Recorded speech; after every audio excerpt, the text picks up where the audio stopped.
Woboleen jabiyaa kan diina faccisu dhaabni cunqurfama dhaabaa oona lalisu dhaabni cunqurfama dhaabaa oona lalisu. Ni qabatta? Ni shakkita? Ni qabanna. Shakkiin tokko iyyuu hin jiru. Ati sanaaf cuuphamteetu baate. Yeroon kun immoo yeroo dhaloota kanaati. Dibata qabnaa. Kakuu qabna ni injifannaa jechuun shakkiin qabnu sanarraa tokkoyyuu sanarraa shakkii tokkoyyuu hin qabnu jechuudha. Bifa kamiinuu yoo ta'e Oromoof nuti toluma duuna isa nu jibbuufis lubbuu laanne isa nu jaalatuufis lubbuu laanne isa nu jaalatu immoo waliinidha lubbuu laanne.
Harkafuun shama walii galani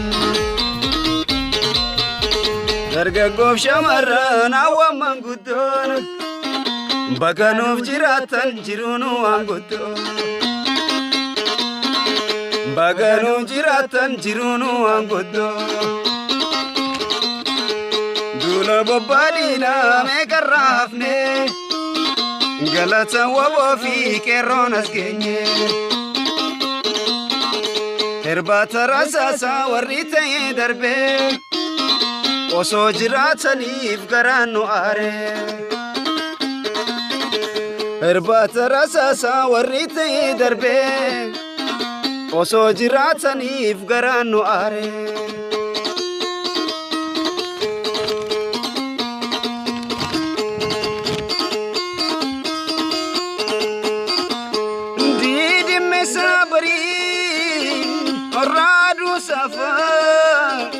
Balakkeessa tokkoon walitti nu fidee gooftaan waaqaaf lafa dhugaan lakkoo dhalee cabee sirni moofaa yoo dagaa taate malee yoo gufuu taate malee eenyu bakka tafa yoo dagaa taate malee yoo gufuu taate malee eenyu bakka tafa Dula bobbadina meeqarraafne galata waboo fi qeerroon as geenye irbaata rasaasaa warri ta'ee darbee osoo jiraataniif garaan nu aare inni kalee yaa'ee imimmaan keessanii qeerroo lafeen jabde kichuutti muranii dhiiga boochisanii reeffa ilma ishii irra teessisanii dhiiga isaaniitu firaa of daraare ililchi yaarme hin boohini dhiiga isaaniitu firaa of daraare ililchi yaarme hin boohini Oromoo sabni koo dhiiraa dhalaanii harka fuunee shamaa walii galaanii dargaggoof shamarran hawwaman guddoon baganuu jiraatan jiruun waan guddoon baganuu jiraatan jiruun waan guddoon. Hayyee yooyaa jaallan teennaa akkasumas uummati Oromoo bal'aan bagga waggaa haaraa akkasumas guyyaa waraan bilisummaa Oromoo miyyuu qixxee nagaan geettanii isaniin jechuu barbaada. Ayyaan waggaan haaraan kan bilisummaa kan walabummaa kan jaalalaaf tokkummaa nuuf haa ta'uuti. Hayyee fayyaa ta'a galatoomaa hundi keenyayyuu baga nagaan guyyaa waraana bilisummaa Oromoo yookaan immoo bara haaraa geenye. Barri kun bara gadadoon Oromoo hiraarsi Oromoo ajjeechaa dhugaan dhokatu irra darbee bara haaraa kana keessatti bara dhugaan Oromoo mul'ate Oromoon dhugaas argatee mataa ol qabatee deemuu nuuf haa ta'u ka jedhu hawwii qaba. Keessatti immoo akka hojjettoota ONN itti bara nuti loogii malee cimnee ogummaadhaan dandeettii keenyaan dhugaa Oromoo mul'isnuutti nuuf haa ta'u. Bara nuti sumna horree jabaannee sodaaf hiraarsa jalaa baanee humnaanis ogummaadhaanis jabaannee itti dhugaa mul'isu waaqa qabeessa ta'e hojjetuuf daran cimnu nuuf haa taasisu. Yoggaa guyyaa har'aa kana yaadannu hundinuu akkatti yaadannaa firoottan hiriyoota jaallanne hedduu nu bira darbeera. Bakka adda addaa ture namni as jiru hundinuu yeroo garaagaraa fi har'a immoo bakka adda addaatii walitti dhufnee iddoo kanatti yoggaa guyyaa kana yaadannoo sammuu keenya keessatti akka dhufutu jira jechuudha. Isaaniif yaadachaa waadaa isaan faana galle immoo keessa keenyatti haaromfachaa ayyaana kana kabajna waan ta'eef gammachuunis gaddisa nutti dhagahama. Maaliif jaallan nu biraa dhabneerru jira jaallan ammas nu bira hin jirre jira jaallan hiraarsa hedduu manidhaa keessa jirantu jira. Daran isaan kaayyoo isaan dhaabbataniif itti waadaa keenya haaromfannu ta'a. Nama tokkoon immoo as geenyee Oromoon amma tokko dammaqee qabsoonsaa dhugaansaa finiinee karaa nagaan biyya keessa galee hojjechuu danda'uu isaatiin miidiyaan yeroo tokko ugguramaa ture wareegamaatti kaffalus hojjettoonni ONN har'a waajjira isaatti akkas nagaadhaan kabajatuun jijjiirama qabsoon Oromoo fedhedha waan ta'eef baga gammannee jira. Dhumarratti garuu daqiiqaa tokkoof dhaabbannee jaallan keenya manidhaa jiranii fi wareegamatti yaadannee kabajaan sangaa.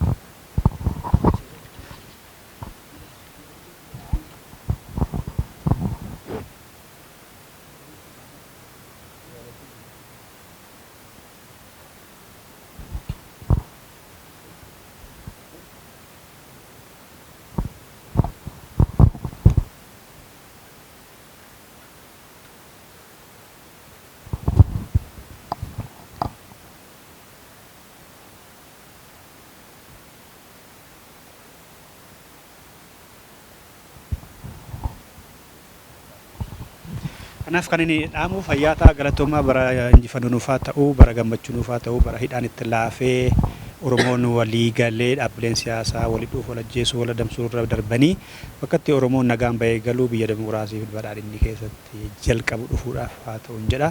Fadda.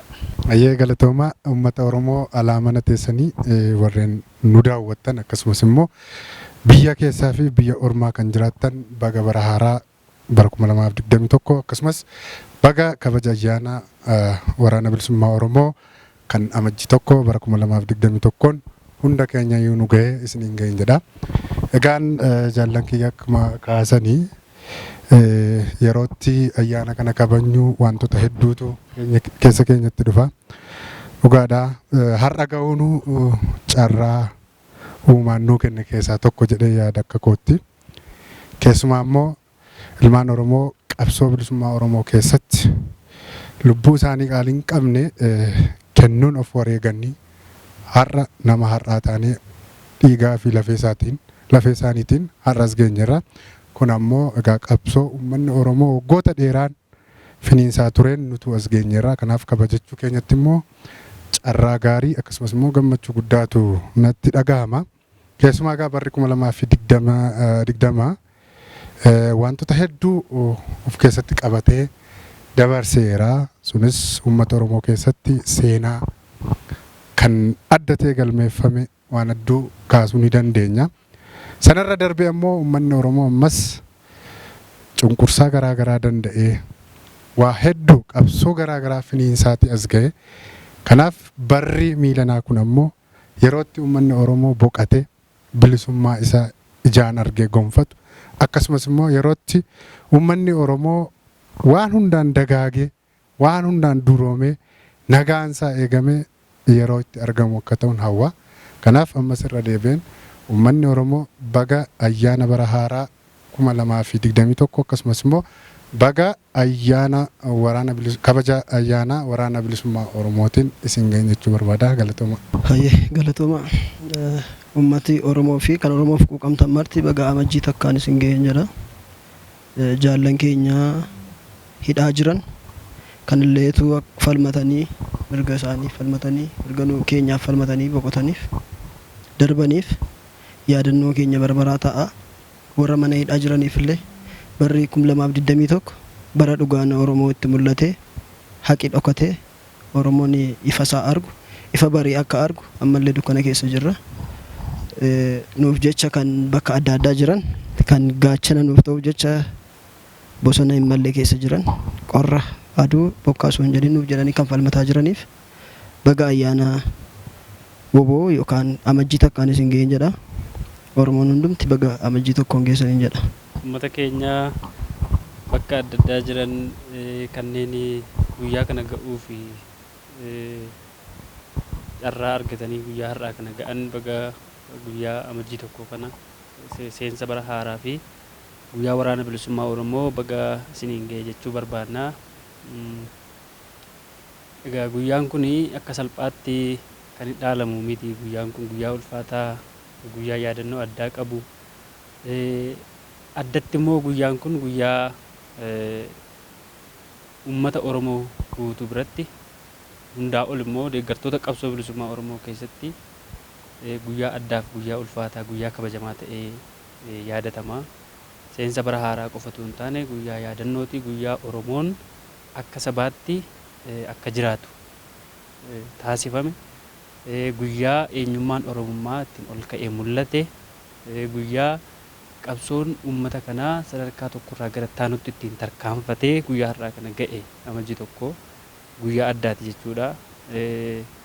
Egaa namoota akka carraa nu daawwataa jiraniifis haa ta'uu guyyaa kana wal yaadachiisuun namni hin beeku jechuu utuu hin taane amajjiin tokko yeroo kabajamu maal akeekumti isaa gaafa kabajamu maaltu darbee maaliif yaadatama guyyaan kun fuulduratti immoo maaltu dhaamsi akka dhaamsaatti maaltu walii darbameeti guyyaan kun itti yaadatamaa kan jedhutu jira waan ta'eef waan amajjii tokko kanarraati xiqqoo tuttuquun barbaada. Innis amajjiin tokko akkamitti jalqabee kan jedhu guyyaa waraana bilisummaa Oromooti.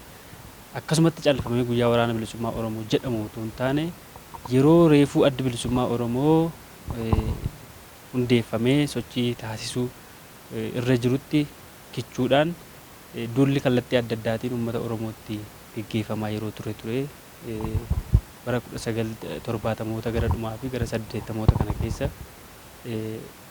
duulli karaa lamaan kan adda bilisummaa Oromoo kan inni ofirraa lolataa ture humna waraanaa mootummaa Somaaliyaa kan Ziyaad Barree fi mootummaa Dargiiti. Humni kun lamaan gidduutti adda bilisummaa Oromoo balleessuu itti duulan jechuudha. Adda bilisummaa Oromoo Dargii fi Ziyaad Barreen warri Somaalee tuusaa ofii isaanii wal lolanii gidduudhaan immoo adda bilisummaa Oromoo lamaan isaanii lolaa jechuudha yeroo sana keessa.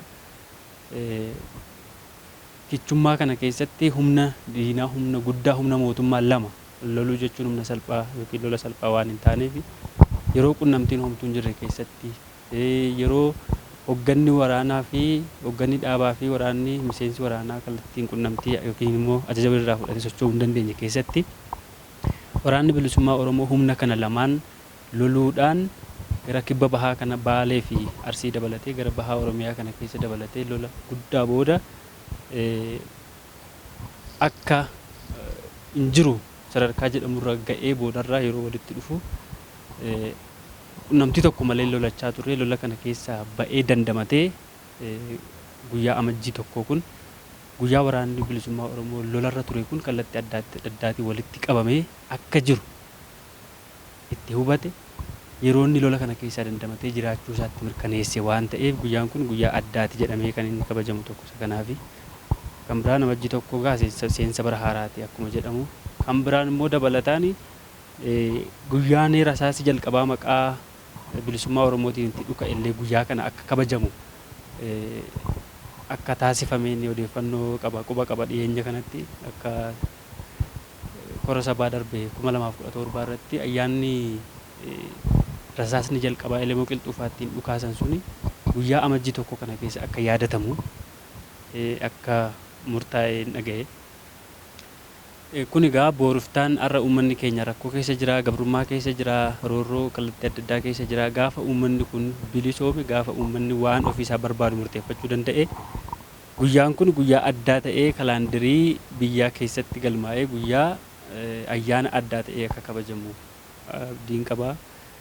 Ammas irra deebi'ee uummata keenya baga guyyaa kana geessan jechuun barbaada. Gara fuulduraattis akeeka qabsoo bilisummaa Oromoo gootonni hedduun itti wareegamanii har'a jiraachuu keenyaaf sababa ta'an kana galmasaa geessifnee akka uummanni keenya boqonnaa gaarii argatu gamanumaan hawwaa irra deebi'ee baga geenye baga geessanii jechuu barbaada. Baga bara haaraa fi guyyaa waraana bilisummaa Oromoo geenyeen jedha. Baga waliin nu geenya hundi keenya uummanni addunyaas uummanni Oromoos bara haaraa kabajuun egaa jireenyatu addunyaa kanaattu akkasuma jireenyi marroo deemtii marsaa jireenyaa keessatti barri tokko darbee barri tokko dhufaa barri darbee barri haaraa yoo dhufu abdii haaromsachuu barbaachisaa jireenya sana keessatti waan haaraa abdatanii gara abdii haaraatti ce'uu barbaachisa. Kanaaf kabajama barri haaraa yeroo baay'ee.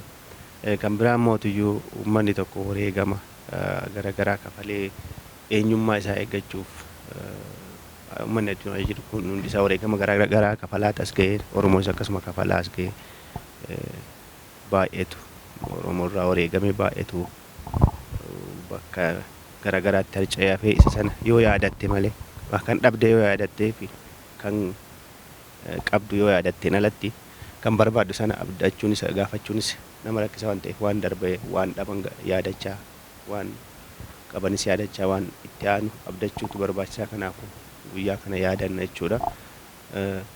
Barri 2021 kun bara milkaa'inaa, bara bilisummaa, bara nageenyaa, bara waliigaltee, bara tokkummaa kan nuuf ta'uun hawaa bara kan hidhame itti nuuf hiikamu, kan deeme itti nuuf galu, kan deege itti nuuf horu akkasumas kan dorrobe itti nuuf dhalu akka nuuf ta'uun hawaa uummanni Oromoo hundi ayyaana gaarii isin jedha. Bara gaarii nuuf haa ta'u. Tole bara 2021 isin ga'een jedha. Akkasumas dabalee amajjiin tokko guyyaa waraana bilisummaa Oromoo waan ta'eef baga geessanii baga ittiin nu ga'e isiniin jedha. itti dabaluudhaanii barri kun bara bilisummaa bara akka uummata keenyaatti argame uummanni keenya waan tokko irra ga'u nuuf haa ta'u jedha galatooma. Oromoo sabni koo dhiiraa dhalaanii harka fuunee shamaa walii galaanii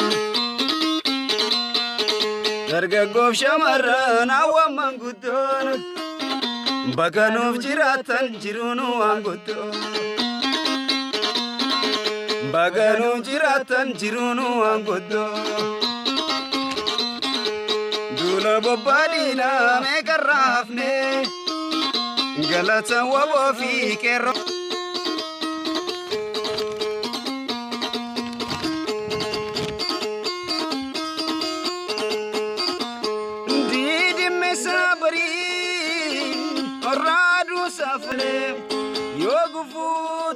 Malee eenyu bakka tafa yoo dhagaa taate malee yoo gufuu taate malee eenyu bakka tafa duula bobbaadhiina meeqarraa hafne galata waboo fi qeerroon as geenye